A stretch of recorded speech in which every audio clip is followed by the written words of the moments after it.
ناظرین کرام، حضور اکرم صلی اللہ علیہ وآلہ وسلم نے ارشاد فرمایا، قیامت کے دن اللہ تعالی حضرت آدم علیہ السلام کو بلائے گا اور ارشاد فرمائے گا، اے آدم اٹھو اور دوزخیوں کو دوزخ میں بھیجو۔ آپ عرض کریں گے کہ دوزخ میں کتنوں کو بھیجنا ہے؟ تو اللہ تعالیٰ ارشاد فرمائے گا، ہر 1000 میں سے 999 کو۔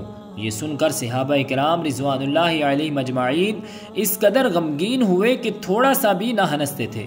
جب رحمت والے آقا نے صحابہ کی یہ حالت دیکھی تو ارشاد فرمایا، عمل کرو اور خوش ہو جاؤ۔ اس ذات کی قسم جس کے قبضہ قدرت میں میری جان ہے، تمہارے ساتھ 2 مخلوقیں ایسی بھی ہیں کہ وہ جس کے ساتھ بھی ہوں اس میں اضافے کا سبب بنتی ہیں۔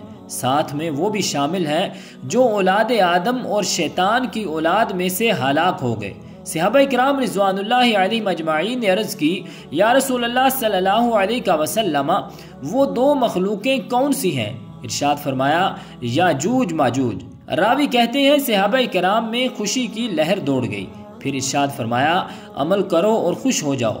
اس ذات کی قسم جس کے قبضہ قدرت میں میری جان ہے، تم دوسرے لوگوں میں ایسے ہوگے جیسے اونٹ کے پہلو میں تل یا جانور کے بازو میں داغ ہوتا ہے۔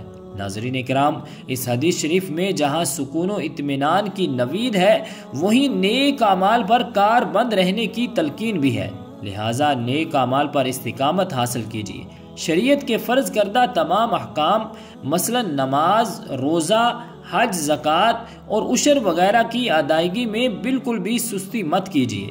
اس کے ساتھ ساتھ ایمان کی سلامتی کی دعا کرتے رہیے کہ عذاب سے چھٹکارا اور آخرت میں ملنے والی تمام نعمتوں کا دار و مدار خاتمے پر ہے۔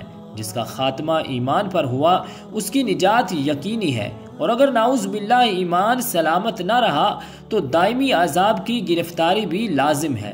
اللہ پاک ہمارے ایمان کی حفاظت فرمائے، آمین، بجاہ النبی الکریم الامین۔